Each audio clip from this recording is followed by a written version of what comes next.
Our next story now, from homelessness to a career on Wall Street, from despair to dreams coming true. Our next guest traveled that road and is now working to inspire others. Chris Gardner is the best-selling author of The Pursuit of Happyness. It was later turned into a movie starring Will Smith. He is now a philanthropist and joins us via Zoom. Chris, welcome to the Halftime Report. It's nice to see you today.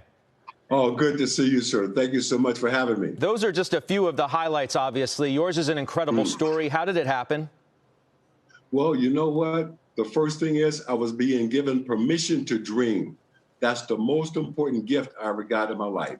I had a mother who told me every day, son, you can do or be anything, and I believed it. There are a lot of dreamers out there, though, who don't get the access to chase their dreams, right? They don't have somebody believing in them to give them an opportunity to chase their dreams. Why aren't there... Well, that's why I'm doing. Say again?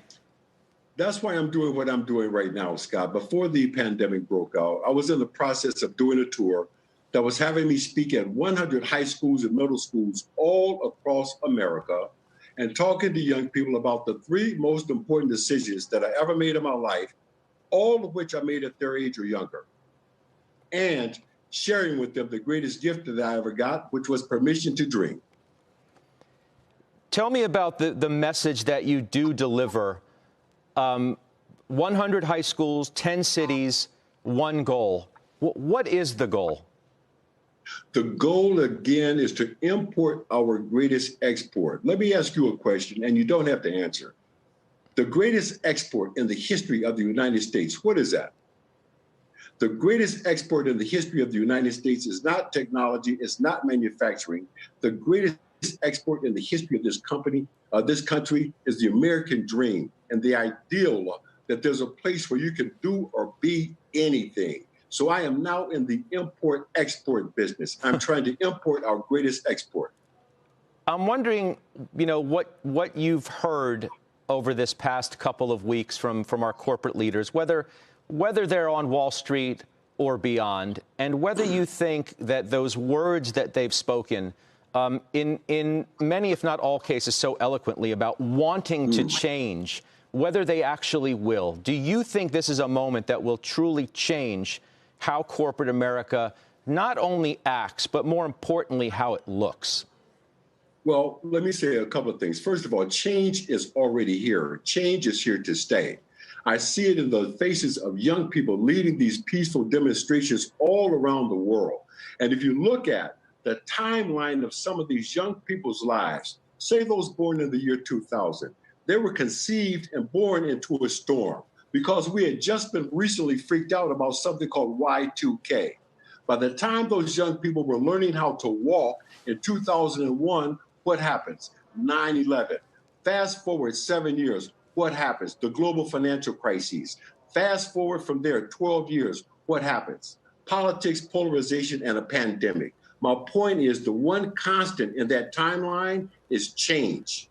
Drastic, dramatic, frightening change. And there's never been a generation of Americans better prepared to embrace change. And to the CEOs, when I speak in high school, Scott, I give the kids homework.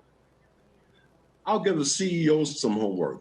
Get up from your desk right now, walk through the C-suite and ask yourself, who is here that doesn't look like me that could do my job? Question number 1. Question number 2, why isn't there anyone here that looks like me that could do my job? And question number 3, whose job is that?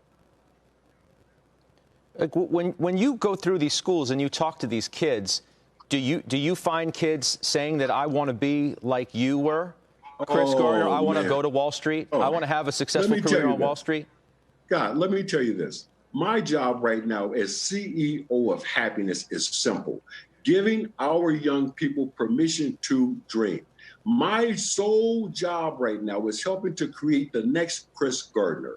What do I mean by that? Simple. If a young man comes up to me and says, I want to become a billionaire, I've got to say, I've never done that. I can't help you with that. If a young woman comes up to me and says, I want to become the CEO of a major Fortune 500 company, I've got to say, I've never done that. I can't help you with that. But when a young person comes up to me and says, I want to do something that I love, I'm committed to becoming world-class at it, and I want to work for myself. To that young person, I can say, I've done that. I can help you with that.